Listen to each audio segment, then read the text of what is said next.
제가 이 영상을 준비한 이유는 우리 모두가 좋은 습관이라고 믿어왔던 걷기가 시간대에 따라서는 뇌 건강을 해칠 수 있기 때문입니다. 오늘은 걷기 자체를 멈추자는 이야기가 아닙니다. 오히려 언제 어디서 어떻게 걷느냐를 바꾸면 뇌가 훨씬 더 건강해질 수 있다는 희망의 메시지를 전하려 합니다. 지금부터 말씀드릴 내용은 어렵지 않습니다. 다만 익숙한 습관을 조금만 고쳐보자는 제안입니다. 혹시 불안이 느껴지셔도 괜찮습니다. 끝까지 들으시면 공감에서 안도로, 안도에서 희망으로 자연스럽게 마음이 풀리실 겁니다. 저는 늘 걷기를 권해왔습니다. 그런데 진료실에서 한 가지 고민이 생겼습니다. 분명 매일 걷는데도 기억력이 흐려지거나 말이 더뎌졌다고 호소하는 분들이 적지 않았기 때문입니다. 여러분도 이런 경험 없으신가요? 열심히 걷고 있는데 오히려 머리가 더 무겁게 느껴진다거나 예전만큼 말이 빨리 나오지 않는다는 느낌 말입니다. 알고 보니 시간대가 문제였습니다. 같은 걸음이라도 특정 시간에는 혈압과 혈류가 불안정해져 뇌세포가 스트레스를 받는 경우가 있었습니다. 즉, 얼마나보다 언제가 더 중요하다는 사실이지요. 우리 몸의 혈관은 하루 종일 같은 상태를 유지하지 않습니다. 새벽에는 밤새 누워있던 몸이 갑자기 일어나면서 혈압이 들쭉날쭉해집니다. 한낮에는 강한 햇볕으로 체온이 오르면서 혈액이 피부 쪽으로 몰려 뇌로 가는 양이 줄어들죠. 늦은 밤에는 운동으로 각성된 뇌가 제대로 쉬지 못해 다음날 피로가 쌓입니다.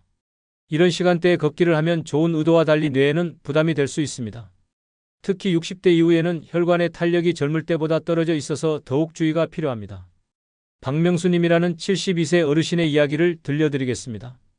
은퇴한 교사이신 그분은 부지런하면 건강해진다는 믿음으로 새벽에만 걸으셨습니다. 매일 아침 5시 30분이면 어김없이 집을 나서서 동네를 한 바퀴 도셨죠. 30년 넘게 이어온 습관이었습니다. 그런데 어느 날 아침 평소처럼 걷기를 마치고 돌아오는 길에 갑자기 어지럽고 말이 꼬이기 시작했습니다. 집에 돌아와서도 계속 비틀거리고 머리가 지끈거려서 가족들이 급히 응급실로 모셨습니다. 검사 결과 초기 뇌혈관 손상 소견이 나왔습니다. 다행히 큰 문제는 아니었지만 의료진은 새벽 운동의 위험성을 설명했습니다. 기상 직후의 급격한 활동으로 혈압이 치솟으면서 미세한 뇌혈관에 무리가 갔던 것입니다. 그분은 처음엔 믿을 수 없어 하셨습니다. 30년 동안 해온 좋은 습관이 오히려 문제가 될 줄은 꿈에도 생각하지 못하셨으니까요. 하지만 설명을 듣고 나서는 달랐습니다. 새벽 운동을 중단하고 대신 아침 9시 이후와 해가 기울기 시작하는 늦은 오후로 걷기 시간을 바꾸셨습니다. 걷기를 줄인 게 아니라 시계를 바꿨을 뿐이었죠. 2주 후 재검사에서 혈압이 안정되었고 한 달 후에는 어지럼증도 완전히 사라졌습니다. 그분은 지금도 매일 걷고 계시지만 시간만 바꿨을 뿐인데 몸이 훨씬 가벼워졌다고 하십니다. 말씀하실 때의 또렷한 발음과 밝은 표정을 보면 정말 건강해지셨다는 것이 느껴집니다. 이 경험을 통해 저는 걷기의 시간대가 얼마나 중요한지 깨달았습니다. 좋은 것도 때를 잘못 맞추면 독이 될 수 있다는 교훈이었죠. 오늘 종이에 지금까지의 나의 걷는 시간을 적어보세요. 그 다음 위험 시간대를 표시해두고 내일부터 안전 시간대로 살짝 옮겨 앉듯 바꿔보면 좋겠습니다. 처음엔 어색하겠지만 몸은 생각보다 빨리 새로운 리듬에 적응합니다. 위험한 시간대는 크게 새벽, 한낮, 늦은 밤입니다. 아무 때나 걷는 습관이 쌓이면 어느 순간 몸이 신호를 보냅니다. 여러분도 이런 시간대에 주로 걸으시지는 않나요? 특히 새벽에 일어나자마자 바로 운동화를 신고 나가시는 분들이 많으실 텐데요. 먼저 새벽 시간대의 위험성부터 살펴보겠습니다. 기상 직후에는 혈압이 들쭉날쭉해져 뇌혈관이 충격을 받기 쉽습니다. 밤새 누웠던 몸이 갑자기 세워지면 혈류 배분이 흔들리고 작은 미세혈관부터 영향을 받습니다. 잠들어 있던 동안 우리 몸은 혈압을 낮춰서 심장의 부담을 줄입니다. 그런데 갑자기 일어나서 활발하게 움직이면 혈압이 급격히 치솟죠. 이때 혈관벽이 급작스러운 압력 변화를 감당하지 못하면서 미세한 손상이 생길 수 있습니다. 한낮에 강한 햇볕도 문제입니다. 체온 상승과 탈수를 부르죠. 이때 혈액은 피부 쪽으로 몰리고 뇌로 가는 실제 공급량은 줄어서 머리가 멍해지기 쉽습니다. 더운 날씨에 밖에서 운동하면 우리 몸은 체온을 낮추려고 온 힘을 씁니다. 피부 가까이 있는 혈관을 확장시켜서 열을 발산하죠. 문제는 이 과정에서 뇌나 심장 같은 중요한 기관으로 가야 할 혈액까지 피부 쪽으로 빠져나간다는 점입니다. 늦은 밤 걷기도 조심해야 합니다. 운동 후에 뇌가 각성 상태에 머물러서 수면 호르몬 분비가 흐트러집니다. 깊은 잠이 줄고 뇌가 스스로 청소할 시간을 잃습니다. 우리 뇌는 잠들어 있는 동안 낮에 쌓인 노폐물을 씻어냅니다. 이 청소 시간이 충분하지 않으면 기억력과 집중력에 영향을 미칠 수 있어요. 김은정님이라는 68세 주부 어르신의 경험을 말씀드리겠습니다. 그분은 점심을 먹고 나면 곧바로 한낮 걷기를 하시는 것이 일상이었습니다. 식후 운동이 소화에 도움된다고 생각하셨거든요. 여름 더위에도 굴복하지 않고 매일 오후 일 쉬면 어김없이 집을 나서셨습니다. 어느 폭염이 계속된 여름날이었습니다. 기온이 35도를 웃돌았는데도 평소처럼 점심 먹자마자 걷기를 시작하셨어요. 그런데 걷기 시작한 지 10분도 안 되어 갑자기 어지럽고 식은 땀이 흘렀습니다. 다리에 힘이 빠지면서 길가에 주저앉게 됐죠. 지나가던 분들이 119에 신고해서 병원으로 실려갔습니다. 검사 결과는 탈수와 뇌혈류 감소였습니다. 다행히 큰 문제는 없었지만 자칫 큰 사고로 이어질 뻔한 상황이었습니다. 의료진은 식후 즉시 운동의 위험성과 한낮 운동의 문제점을 설명했습니다. 식사 후에는 소화를 위해 위장으로 혈액이 몰리는데 이때 운동까지 하면 혈액 배분에 문제가 생길 수 있다고 했죠. 거기에 뜨거운 햇볕까지 더해지면 탈수 위험이 급격히 높아진다고 하셨습니다. 그분은 이후 걷기 시간을 완전히 바꾸셨습니다. 점심 먹고 2시간 후인 오후 3시, 그것도 그늘이 있는 공원으로 장소까지 옮기셨어요. 여름에는 실내 쇼핑몰이나 지하상가를 이용하시기도 합니다. 변화는 즉시 나타났습니다. 더 이상 어지럼증이 없었고 걷기 후에도 개운함이 남았습니다. 잠도 더 깊이 잘 수 있게 됐다고 하시네요. 지금은 주변 분들에게도 시간대의 중요성을 알려주고 계십니다. 새벽, 한낮, 늦은 밤 대신 오전 9시부터 11시까지 그리고 오후 4시부터 6시까지 두 구간으로 옮겨보세요. 처음엔 어색하지만 며칠만 지나면 몸이 새로운 리듬을 금방 기억합니다. 외출 전에는 혈압을 체크해 보시고 여름에는 그늘을, 겨울에는 미끄럽지 않은 길을 고르세요. 목표는 완주가 아닌 안전 귀가입니다. 무리하지 마시고 몸의 신호에 귀 기울이는 것이 가장 중요합니다. 어르신들께서 요새 머리가 자꾸 비는 것 같다고 하실 때 저는 단순한 노화만을 의심하지 않습니다. 그 이면에 혈류와 수면 문제가 숨어 있을 때가 많습니다. 혹시 여러분도 이런 느낌 받으신 적 있으신가요? 분명 아는 단어인데 갑자기 생각이 안 나거나 어제 한 일이 흐릿하게 느껴지는 경험 말입니다. 뇌는 몸의 에너지 본부라서 혈액과 산소가 잠깐만 줄어도 민감하게 반응합니다. 이때 생기는 작은 상처가 미세혈관 손상이고 서서히 모이면 기억력과 집중력의 흔적을 남깁니다. 우리 뇌는 몸무게의 2%밖에 안 되는데도 전체 혈액의 20%를 사용합니다. 그만큼 혈류에 의존적이라는 뜻이죠. 혈액 공급이 조금만 불안정해져도 뇌 기능이 떨어질 수 있어요. 특히 나이가 들면서 혈관벽이 두꺼워지고 탄력이 떨어집니다. 젊을 때는 혈압이 조금 올라도 혈관이 유연하게 대처했는데 이제는 작은 충격에도 상처를 받기 쉬워진 거죠. 수면 문제도 무시할 수 없습니다. 깊은 잠 동안 뇌는 노폐물을 씻어냅니다. 베타아밀로이드 같은 독성 단백질들을 뇌척 수액이 흘러보내면서 청소하는 거죠. 늦밤 걷기로 수면 구조가 흐트러지면 청소 시간이 줄어서 망각이 빨라지는 경험을 할 수 있습니다. 수면 중에 일어나는 이 청소 과정을 글림파틱 시스템이라고 하는데요. 깊은 잠에 들면 뇌세포들이 수축하면서 그 사이사이로 뇌척 수액이 흘러들어갑니다. 마치 설거지하듯 노폐물들을 씻어내는 거예요. 최성호님이라는 75세 전직 회계사 어르신의 이야기입니다. 그분은 은퇴 후에도 규칙적인 생활을 유지하려고 밤마다 열심히 걸으셨습니다. 저녁 9시부터 10시까지 동네를 한 바퀴 도는 것이 일상이었어요. 운동 후 샤워하고 뉴스 보다가 자면 딱 좋다고 생각하셨거든요. 그런데 몇 달이 지나면서 이상한 증상들이 나타나기 시작했습니다. 밤에 잠은 자주 깨고 낮에는 평소 잘 쓰던 단어들이 잘 떠오르지 않았어요. 숫자를 다루던 일을 했던 분인데 간단한 계산도 예전만큼 빠르게 되지 않았습니다. 가족들이 걱정해서 병원에 모셔왔는데 검사에서 다발성 미세혈관 손상이 보였습니다. 뇌의 작은 혈관들의 미세한 상처들이 여러 곳에서 발견된 거죠. 또 수면 검사에서는 깊은 잠이 현저히 부족하다는 결과가 나왔습니다. 원인을 찾아보니 늦은 밤 걷기가 문제였습니다. 운동으로 각성된 몸이 제대로 이완되지 못해서 깊은 잠에 들지 못했던 거예요. 그러다 보니 뇌의 청소 시간이 부족해졌고 노폐물이 쌓이면서 인지 기능에 영향을 미쳤습니다. 또한 새벽에 일어나서 바로 활동하는 패턴이 혈압을 불안정하게 만들어서 미세혈관에 손상을 주었던 것으로 보였습니다. 작은 충격들이 반복되면서 누적된 결과였죠. 치료는 의외로 간단했습니다. 걷기 시간을 저녁 6시로 앞당기고 강도도 조금 낮췄어요. 숨이 약간 차되 대화는 가능한 정도로 맞추셨습니다. 노을 무렵의 편안한 리듬을 목표로 하신 거죠. 변화는 서서히 나타났습니다. 2주 후부터 밤에 깨지 않고 잘 자게 되었고 한 달 후에는 단어가 예전처럼 빨리 떠오르기 시작했어요. 3개월 후 재검사에서는 수면의 질이 현저히 개선되었고 6개월 후에는 인지기능 검사 점수도 정상 범위로 회복되었습니다. 그분은 지금도 매일 걷고 계시지만 시간과 방법을 바꾼 후로는 머리가 맑아졌다고 하십니다. 예전처럼 복잡한 계산도 할 수 있고 책도 집중해서 읽을 수 있게 됐다고 하시네요. 걷기의 목적을 흥분이 아니라 안정으로 바꿔보세요. 숨이 약간 차되 대화가 가능한 속도, 노을 무렵의 편안한 리듬을 목표로 해보시면 좋겠습니다. 잠들기 2시간 전에는 걷기를 종료하시고 대신 가벼운 스트레칭과 미지근한 물 한 잔으로 마무리하세요.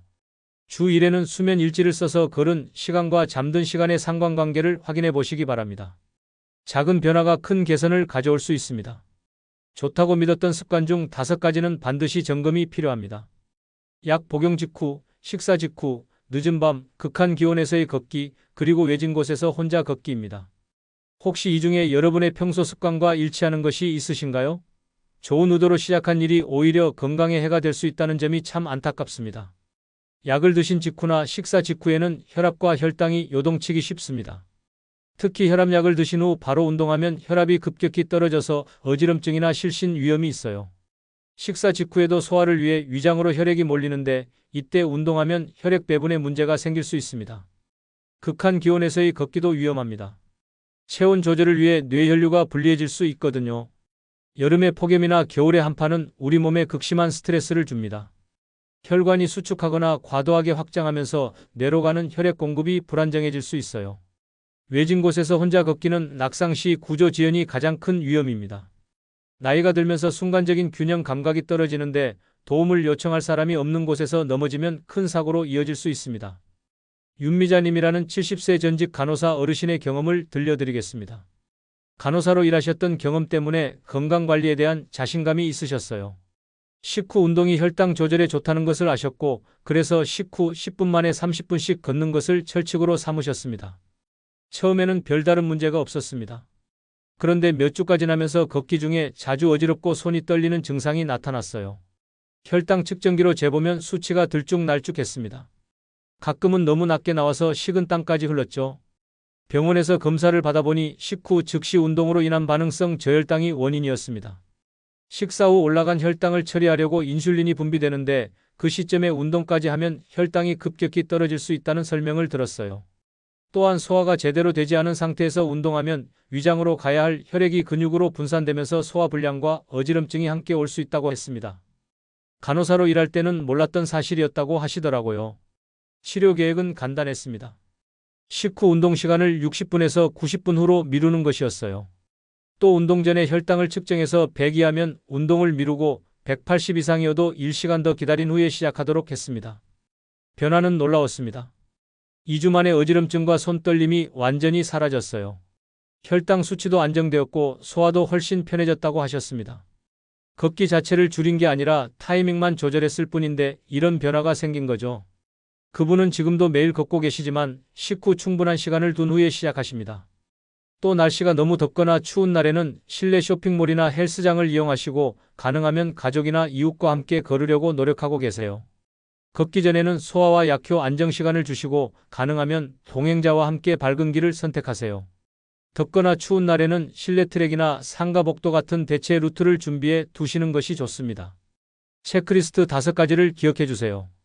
약 복용 직후는 안 되고 식후 즉시도 안 되고 밤늦게도 안 되고 폭염이나 한파일 때도 안 되고 인적 드문 곳도 안 됩니다. 안전 3종 세트도 챙기세요. 휴대폰, 얇은 물병, 밝은색 모자입니다. 모자는 햇볕을 가려줄 뿐만 아니라 멀리서도 잘 보여서 안전에 도움이 됩니다. 걷기 전에 목, 어깨, 발목을 1분씩만 풀어도 낙상 위험이 확 줄어듭니다. 나에게 맞는 길 목록을 메모해서 비 오는 날, 더운 날, 추운 날용 루트를 각각 만들어 두세요. 준비된 사람이 안전한 사람입니다. 그렇다면 언제 걸어야 뇌가 가장 편안할까요? 핵심은 몸이 깨어나서 안정된 혈류를 유지하는 시간대를 고르는 것입니다. 여러분은 하루 중 언제가 가장 컨디션이 좋으신가요? 아마 아침에 완전히 깨어난 후와 저녁 식사 전 시간대가 아닐까 싶습니다. 오전 9시부터 11시까지 그리고 오후 4시부터 6시까지는 과도한 각성도 졸림도 덜한 구간입니다. 이때 대화 가능한 속도로 일정 리듬을 유지하면 뇌에 산소가 고르게 공급됩니다. 아침 시간대는 몸이 완전히 깨어나면서 혈압과 맥박이 안정된 때입니다. 새벽처럼 급격한 변화가 아니라 자연스러운 상승 곡선을 그리죠. 체온도 적당히 올라가 있어서 근육과 관절이 유연한 상태입니다. 오후 시간대는 하루의 피로가 누적되기 전이면서 저녁 식사 전이라 혈당도 안정적입니다. 이때 가벼운 운동을 하면 저녁 식사 후 혈당 상승도 완만해지고 밤에는 자연스럽게 잠들 수 있어요. 강도영님이라는 74세 은퇴 공무원 어르신의 변화 과정을 말씀드리겠습니다. 그분은 평생 새벽형 인간이셨어요. 공무원 시절부터 새벽 오시면 일어나서 운동하는 것이 습관이었습니다. 은퇴 후에도 이 패턴을 그대로 유지하셨죠. 그런데 70세가 지나면서 몸에 변화가 생겼습니다. 새벽 운동 후에 하루 종일 피곤하고 밤에는 자주 깨어서 잠을 제대로 못 주무셨어요. 낮에는 졸음이 쏟아져서 소파에서 깜빡깜빡 드시는 일이 많아졌습니다. 가족들이 걱정해서 병원에 모셔왔을 때 수면 패턴이 완전히 망가져 있었습니다. 밤에는 얕은 잠만 자고 낮에는 졸려하시는 전형적인 수면 역전 상태였어요. 혈압도 하루 종일 들쭉날쭉해서 안정되지 않았습니다. 상담 과정에서 새벽 운동의 문제점을 설명드렸습니다. 나이가 들면서 생체 리듬이 변하는데 젊을 때의 패턴을 그대로 유지하면 오히려 몸에 무리가 갈 수 있다고 말씀드렸어요. 특히 새벽의 급격한 활동이 하루 종일 피로감을 유발할 수 있다고 설명했습니다. 처음에는 30년 넘게 해온 습관을 바꾸는 것을 어려워하셨습니다. 하지만 가족들의 설득과 함께 점진적으로 시간을 조정해 보기로 하셨어요. 새벽 5시 운동을 오전 9시로 그리고 오후 5시에 한 번 더 짧게 걷기로 했습니다. 첫 주는 정말 힘들어 하셨습니다. 몸이 새로운 리듬에 적응하지 못해서 오전 9시에도 졸리고 오후에도 의욕이 없으셨어요. 하지만 둘째 주부터 조금씩 변화가 보였습니다. 밤에 깨지 않고 자기 시작하신 거죠. 한 달 후에는 확실한 개선이 나타났습니다. 밤에 7시간 이상 연속으로 주무시고 낮에는 졸음이 없어졌어요. 혈압도 하루 종일 안정적으로 유지되었습니다. 가장 놀라운 변화는 말씀하실 때의 또렷함이었습니다. 2달 후에는 단어가 빨리 떠오른다고 하셨어요. 예전에는 말하려던 것을 깜빡하는 일이 많았는데 이제는 생각이 선명하게 정리된다고 하시더라고요. 걷기 자체를 더 잘하게 된 것은 아니지만 시간만 바꿨을 뿐인데 이런 변화가 생긴 거였습니다. 6개월이 지난 지금 그분은 완전히 새로운 루틴에 적응하셨습니다. 오전 9시 30분에 30분, 오후 5시에 20분씩 걸으시는데 예전보다 훨씬 활기차 보이세요. 가족들도 할아버지가 완전히 달라졌다고 합니다. 하루 40분에서 60분을 20분에서 30분씩 2회로 나눠서 걸어보세요. 장소는 평평한 산책로, 공원길, 실내 트랙을 기본으로 하시고 계절에 따라 그늘이나 미끄럼 방지를 반영하시면 됩니다. 호흡 리듬도 중요합니다. 코로 들이마시고 입으로 내쉬면서 하나, 둘 박자를 맞춰보세요. 무리해서 빨리 걸으려 하지 마시고 옆 사람과 대화할 수 있는 정도의 속도를 유지하시면 됩니다. 수분 섭취도 신경 써야 합니다. 출발 전에 작은 컵 한 잔, 걷는 중에 15분에서 20분마다 한두 모금씩, 마무리 후에 미지근한 물을 드시면 좋습니다. 차가운 물보다는 미지근한 물이 몸에 부담을 덜 줍니다. 마지막 3분은 속도를 줄이고 종아리와 뒷다리 근육을 가볍게 스트레칭해서 회복을 도와주세요. 주 1회는 동네 걷기 모임을 만들어서 서로 안전을 살피고 꾸준함을 챙겨보시면 더욱 좋겠습니다. 혼자보다는 함께할 때 더 안전하고 재미있을 수 있어요.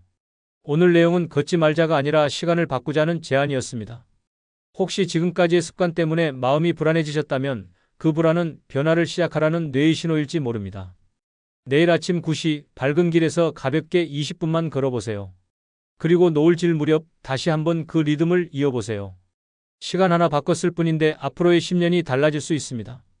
저는 그 변화를 이미 많은 분들에게서 보았습니다. 여러분의 걸음이 뇌를 살리는 습관이 되길 응원합니다. 건강한 뇌로 더 많은 소중한 기억들을 만들어 가시기 바랍니다.